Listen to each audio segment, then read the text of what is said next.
안녕하세요. 책을 쉽고 와닿게 읽는 마법 챌린지북의 린지입니다.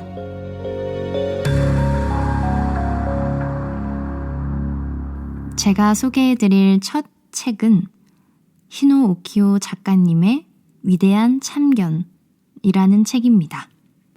히노 오키오 작가님은 준텐도 대학 의학부에서 병리 및 종양학 교수를 맡고 있는 병리학자이시고요. 또 무료 면담과 대중 강연을 하며 위대한 참견을 해온 히노 선생님은 일반 독자들을 위해 2015년 8월 위대한 참견을 출간했고 이 책이 10만 부 이상 판매되면서 베스트셀러 작가로 자리매김하셨습니다. 여기서 암철학 외래라는 말이 나오는데요. 그게 과연 뭘까 저도 약간 생소하게 들려서 의아해했었는데 이 책에서 암철학 외래에 대해서 설명해주는 문구가 있어요. 암철학 외래에서는 약을 처방한다거나 의학적 치료는 일제하지 않습니다. 그 대신 면담을 오는 환자 한 사람 한 사람과 충분한 이야기를 나눕니다.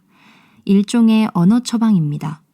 물론 그 처방전 역시 환자의 상태마다 다르겠지요. 감기, 고혈압, 당뇨병과 같은 질환에 따라 약이 달라지듯이 언어 처방전도 환자의 증상만큼 다양합니다. 하지만 기본적으로 인간의 근원을 건드려주는 언어라는 점에서는 공통점이 있습니다. 네, 이 문구를 읽었을 때 굉장히 많이 와닿았어요. 우리가 살면서 정말 약이 들지 않는 그런 아픔이 있잖아요. 뭔가의 그런 말로써 얻은 상처나 아니면은 어떤 관계에 의해서 받는 스트레스? 뭐 이런 여러 가지 사례들이 있을 텐데 그때마다 약국에서 이걸 해결해 줄 수 있는 약이나 뭔가의 방법들이 있으면 너무 좋을 텐데 그게 뚜렷이 없잖아요. 하지만 정말 기본적으로 인간의 근원을 건드려 줄 수 있는 게 언어인 것 같아요. 물론 언어가 다는 아니겠지만 그래도 어느 정도는 언어 처방으로 치유가 될 수 있고 언어 처방으로 상처가 조금 아물어지기는 하는 것 같아요. 제가 느낀 이 책의 특징은 프롤로그 부분에서 굉장히 좋은 말들이 되게 많이 쓰여 있어요. 네. 당신에게는 당신밖에 할 수 없는 일이 반드시 있습니다. 내가 아닌 다른 곳으로 눈을 돌렸을 때 찾을 수 있습니다. 내일 세상을 떠나도 오늘 꽃에 물을 주세요. 이 문구가 프롤로그 마지막 부분쯤에 나오는 얘기인데 이 책을 딱 봤을 때 그래, 내가 나밖에 할 수 없는 일들이 반드시 있지. 그러면 조금만 잠깐 멈추고 내가 아닌 정말 다른 곳으로 눈을 돌렸을 때 한번 나밖에 할 수 없는 일들을 찾아볼까? 뭐 이런 생각을 하면서 이 책 되게 흥미롭다라고 느꼈었어요. 그리고 또 내일 세상을 떠나도 오늘 꽃에 물을 주세요. 솔직히 저도 자서전을 되게 좋아해서 많이 읽는 편인데 내일 세상을 떠나도 오늘 꽃에 물을 주세요. 이 세상을 떠난다는 말이 굉장히 조금 센 표현이 될 수도 있잖아요. 그래서 세상을 떠나도 오늘 꽃에 물을 주라니 이거 되게 표현이 되게 독특하다. 네, 아무튼 그래서 책을 펴보고 차례를 봤더니 차례 1장의 제목이 죽어도 산다는 것에 대해 생각해보세요. 2장 제목이 인생의 마지막 5년에 집중하세요. 3장 제목이 대부분의 일은 그냥 내버려 두세요. 4장 당신의 인생을 표현하는 말은 무엇인가요? 5장 일부러 사랑하는 척 하지 마세요. 6장 죽음은 똑같지만 삶은 다를 수 있습니다. 1장부터 이렇게 죽음이라는 단어를 적나라하게 표현하는 책은 모르겠어요. 제가 읽었던 책 중에서는 이 책이 좀 처음이었던 것 같아요. 1장이 죽어도 산다는 것에 대해 생각해 보세요 라는 타이틀인데 이런 생각이 들더라고요. 딱 제목만 봐도 아 맞아, 우리는 되게 정말 냉정하게 현실적으로 생각해 보면 죽음으로 가는 길에 카운팅이 시작된 거잖아요. 우리는 영원히 살 수 없는 사람이잖아요. 언젠가는 하늘나라로 가고 이게 그렇게 삶을 정리하는 시기가 반드시 있는 거는 사실이잖아요. 근데 대부분 살아가면서 이런 현실을 좀 잊으려고 하고 피하려고 하고 죽음에 대한 생각을 회피를 하기 바쁜 것 같아요. 저는 그렇거든요. 인생이 끝이라는 생각을 항상 안 하는 게 좋은 거라고 생각을 해서. 근데 이 책은 무언가가 이미 우리는 영원한 삶을 살 수 없는 존재이기 때문에 그 마지막까지의 삶을 그 안에서 산다는 것에 대해서 알차게 또는 얼마나 빛나게 살아야 하는가에 대해서 성찰할 수 있게 도와줬던 책인 것 같아요. 그래서 다른 책들보다 조금 현실적으로 많이 와닿았던 것 같아요. 왜 가끔 우리가 책을 읽으면 눈은 읽고 있는데 머리는 다른 생각을 하거나 그 글귀를 처음엔 쫓아가다가 머릿속에는 다른 생각이 들어서 책을 끝까지 읽지 못하는 경우도 저도 종종 있는데 근데 이 책은 그런 순간들이 많이 없었던 것 같아요.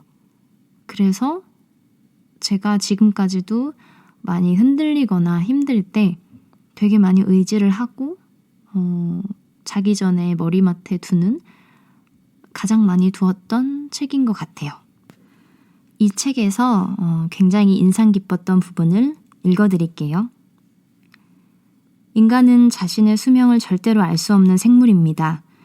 그런데 아이러니한 것은 그렇게 많은 병리해부를 반복하면서 죽음을 마주한 저조차도 당장 내가 내일 죽으리라고는 생각하지 않는다는 사실입니다. 하지만 인간은 모두 죽습니다. 누구나 이 사실을 분명하게 알고 있습니다. 그럼에도 불구하고 내일 내가 죽는다 라는 생각은 하지 않을 뿐이에요. 원래 인간이란 그런 존재랍니다. 그런데 암에 걸리면 상황은 달라집니다. 갑자기 자신의 죽음이 현실로 다가오는 겁니다. 암에 걸려도 실질적으로 반 이상은 완치되지만 암은 죽음이라는 도식이 한번 머릿속에 들어오면 떠나지 않습니다. 그런 다음 삶의 의미를 찾아 나서기 시작합니다. 그리고 이런 질문이 떠오릅니다. 나는 무엇을 위해 이 세상에 태어났는가? 남은 인생을 어떻게 살아가야 하는가? 그러기 위해 나는 무엇을 해야만 하는가? 어느 날인가부터 저는 죽어도 산다는 것은 어떤 것일까에 대해 생각하게 되었습니다. 죽음에서 삶을 찾는 것이 저의 업이기 때문이겠지요. 그리고 이런 생각을 하게 되었습니다. 인간에게는 저마다 주어진 역할과 사명이 있다. 비록 태어난 지 2시간 만에 세상을 떠난 신생아에게도 그 작은 생명만이 역할과 사명이 있다. 무엇보다도 태어났다는 것, 살아 있었다는 것이 남겨진 사람들에 대한 선물이다. 생후 2시간 만에 아이를 잃은 부모를 10년이 지나 만날 기회가 있었습니다. 그분들이 이런 이야기를 들려주더군요. 그 녀석이 태어났기 때문에 지금의 우리가 있는 겁니다. 그 아이 목까지 행복하고 멋진 인생을 살고 싶어요. 지금도 문득 아이를 떠올리며 우리 둘이 이야기할 때가 있어요. 너무나도 짧은 인생이었지만 그 아이에게는 아이 나름의 역할이 있었다고 생각합니다. 아무리 짧은 삶이라도 살아있는 한 저마다에게는 역할이 있습니다.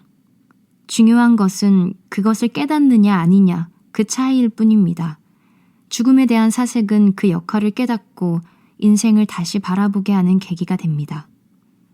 인생의 역할에 대한 이야기를 하면 가끔씩 이런 질문을 하는 분이 있습니다. 선생님 자신은 인생의 역할이 무엇인지 알고 계십니까? 괜찮으시다면 좀 가르쳐 주십시오. 한마디로 정의할 수 있으면 좋겠지만 그렇게 간단한 문제가 아닌 것 같습니다. 수많은 죽음을 마주해왔지만 저도 아직 분명한 답을 알지 못합니다. 다만 여전히 저는 하루하루 자신의 역할이 무엇인지 찾고 있습니다. 살아가면서 길을 걸으면서 계속 찾고 있습니다. 그것이 인생 아닐까요? 네, 이런 책 속에 내용이 있었어요. 그것도 되게 초반부에 있는 내용이에요. 네. 저는 이렇게 뭔가가 적나라하게 우리는 죽음으로 가고 있습니다. 하지만 저마다의